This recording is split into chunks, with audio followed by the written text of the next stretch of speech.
I want to provide a brief overview of the financial planning process. So you should think of the financial planner, whether it's you or you've hired a professional, as a primary care physician. And you've done this yourself. You cut yourself. What do? You wash it. You put a bandage on it. If you trip and your ankle doesn't feel good, you go home, you put some ice on it, you prop your foot up. But the next morning, it's swelled up seriously and it doesn't look too good. And you realize this is beyond my area of expertise. So I go to the doctor, I go to the emergency room, maybe to get an x ray or at least have a professional take a look at it. And it's sort of the same with the financial planning process. The financial planner, and you see the certified financial planning um, organization advertising a lot on TV, is they don't do everything. They provide the overall plan, and then they're going to help you to get the expertise you need. If you go to a primary care physician and you're going for your checkup and your physician listens to your heart and it doesn't sound quite right, they may refer you to a cardiologist, et cetera, et cetera. If they see something on your skin that doesn't look right, they may refer you to a dermatologist. So it's the same sort of process here. And, some of this stuff is very complicated. I'm not going to go into detail here about that. I may go into greater detail in future videos, but that's the process. So, for example, estate planning, wills, trusts, those can be very complicated. The financial planner certainly knows what those are and has some expertise in it, but they aren't an expert in it. So they're going to refer you to an attorney who specializes in that. Taxes can be very complicated, so they may refer you to an accountant who's going to help you to have the best tax planning strategy.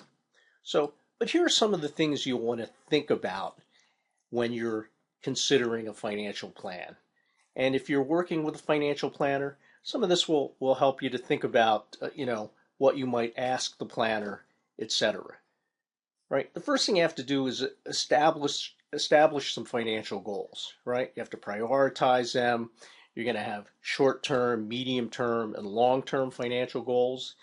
You may have student debt that you want to reduce. You're thinking about retirement savings, purchasing a home. If you have children, you maybe want to fund their education. You may want to think about charitable giving. So before you visit your financial planner, if you're going to a professional, these are some of the things that maybe you want to think about and discuss with your partner if you have one before you get there. What you'll want to do is you'll want to gather financial and personal data, right? You need to know, the planner is going to need to know salary, investments, other income in order for them to put a plan together for you. You'll want to track your monthly expenses, housing, transportation, groceries, insurance, etc. You want to have a list of the assets and liabilities, right? Savings and investments, any property you have, any liabilities, loans, credit card debt, mortgages. Then you're going to analyze the financial situation. Now, if you haven't studied finance, some of this may be a little beyond you, but you'll do some sort of cash flow analysis where you'll evaluate current income, spending habits, and ability to save. This will fit sort of with what I'm going to discuss in the next slide. Some sort of balance sheet analysis where you look at your net worth, right? All the assets you have, you subtract out the liabilities you have, that's your net worth. Debt and credit review. Examine your debt levels. Check out your credit score to determine your financial health. You see a lot of ads these days on TV for these, for your credit score and places that you can help boost your credit score. And that's pretty important. You're entitled to a free credit report every year, and you can go and check the three major credit services, credit rating agencies, to see what your score is and to see if there are any mistakes. And then you also want to do some sort of investment and savings review. Analyze your current savings and invest or your investments in line with these goals, right? If you're going to fund your child's education and they're going to college in a year, the stock market's not the place to be. If you're funding your retirement, which is 30 years off, the stock market is an excellent place to be. So it depends on where you are. All investments aren't good for every type of goal that you happen to have. You want to develop some sort of financial plan, so budgeting. Okay, that goes a little bit with some of that cash flow analysis. You want a detailed budget to allocate resources towards the essential expenses, savings, and debt repayment. You should establish an emergency fund. All right. Usually they say 3 to 6 months of expenses. People get sick and they can't work. People lose their job. Okay. You may want to quit your job because you just don't like where you're working. So having some extra cash lying around allows you to get through those tough times.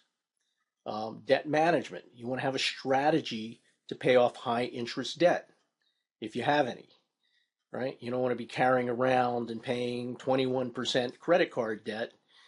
And, if you can get rid of that in some way or reduce the interest costs, that's what you'd like to do. You want to have some sort of investment plan, all right? And that's going to be based on your risk tolerance, your time horizon, and your goals. Some people tolerate risk better than others. Your time horizon is really critical. Again, if you're funding something in a year or two, the stock market's not the place to be. If you're going to be funding something that's 20 or 30 years out, the stock market is probably the place you want to be. You'll need to check on your insurance coverage, okay? Health, life, disability, property insurance, that's really critical. And what you're going to want to do is revise the plan as needed, adjusting your goals, right? Reevaluate and modify goals if your circumstances change. Update your strategy, okay? Make necessary adjustments to budgeting, savings, debt repayment, and investments.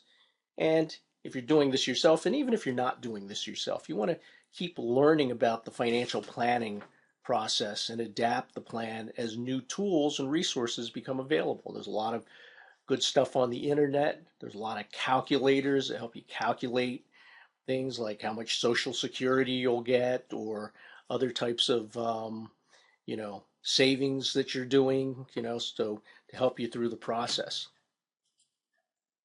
You'll want to implement the plan. Okay, you want to try and follow this new budgeting plan and make any changes as necessary to prioritize your goals. A good way to do that is set up automatic transfers to savings accounts or investment vehicles. Okay, just about every I shouldn't say just about every mutual fund company, okay, has plans that allow you to set up automatic savings. So you can make sure that money goes automatically into a stock fund or a bond fund or money market fund, into your kid's college fund every month. And a good way to do this, as people say, is to pay yourself first. Make sure that money is out of your account, because if it's in your account, you might have the urge to spend it.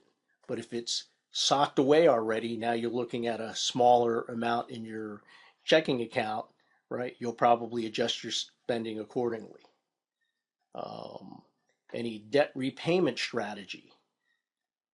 So how do you pay off this? There are different kinds of strategies. Do you pay it all off at once, or do you pay it off slowly over time? That may depend on the type of debt that you happen to have. You might have some sort of mortgage that has a balloon payment where you have to pay off the whole thing at a certain point in time.